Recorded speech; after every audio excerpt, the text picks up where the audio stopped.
All right, I just wanted to go over the answers to the homework from last night's lesson. So let's go ahead and take a look at it. 1A, as you guys can see here, you are adding 3 on both sides. Since it's adding on both sides, you call it the addition property of equality. Remember, you have to say of equality because it's not just that you're adding, you are adding on both sides. The next one, you are multiplying by 2 on the left, multiplying by 2 on the right. Therefore, it's the multiplication property of equality, not just multiplication, since it's happening on both sides. C, since it is something equals itself, that's the reflexive property. As silly as this sounds, that you would have to state that something equals itself. We use this so much once we get to chapter 4 when we're doing triangle proofs. So just know that it is sometimes helpful to be able to say that something equals itself. The next one, when we take a look at this, you have measure of angle A plus measure of angle B equals measure of angle C. Then you know that A equals K. So what they did was they took out the A and they put in a K. So what they did here was they substituted in a K for A because they knew that A was equal to K. So that one would be substitution on D.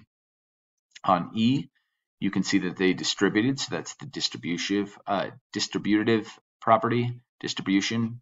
On F, when you're taking a look at this, you have A plus B equals A plus C, and you notice that you have an A on both sides. So what you could do here is you could subtract away those A's from both sides. So since you subtracted something from both sides, we call that the subtraction property of equality. The next one, you see x equals 2b, so 2b equals x. Equations are always symmetrical, meaning the left side equals the right and the right equals the left, so you're able to switch them because of the symmetric property. G would be the symmetric property. H, you have 5x equals 20, and it looks like you have divided by 5 on both sides to get from the from the top down to the bottom. And since you did it on both sides, once again, that is not just distribution. It's not distribution. That is not just division. That is the division property of equality because it is happening on both sides. Number 2, this is the concept of a basic proof. Technically, everything that we do in math, we want to be able to justify every single step that we do. We're going to be getting into proofs very soon. Like legit proofs, this is just kind of showing the concept of a 2-column proof where every step that you do, you can't just say, oh, it's common sense. You would actually justify using some kind of property. So on the first one, it is given. How did I know it's given? Because if you look under where it says complete the following proof, under given is 128 equals 2 times 3x plus 4. Then you can see that you have distributed in the 2, getting the 6x plus 8. So that would be the distributive property. At that point, you would go over and subtract 8 from both sides. Why are you legally allowed to do that in math? You are legally allowed to do that because of the subtraction property of equality. At that point, you're going to go over and divide by 6 on both sides, which gets you to 20. So that would be the division property of equality because you're dividing on both sides. And then lastly, notice that the proof does not say, tell me that 20 equals x. It says, tell me that x equals 20.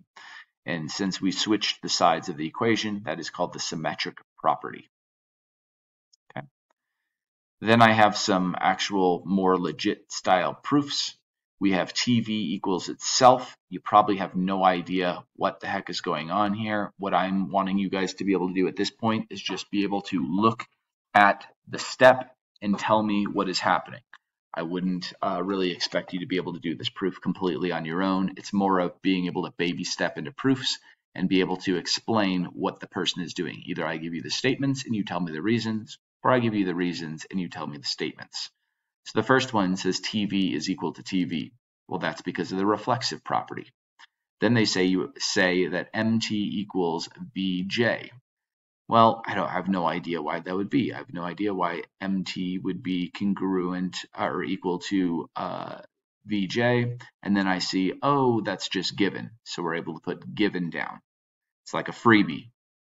Next, they tell us that MT plus TV equals VJ plus TV. Well, if you look at the step of 2 and go down to 3, it appears that they have added something to both sides of the equation. They added, normally we're used to them adding numbers to, or us adding numbers to both sides of an equation, but in this case, we're adding the length of a line segment. So we're still adding something to both sides. That'd be addition property of equality.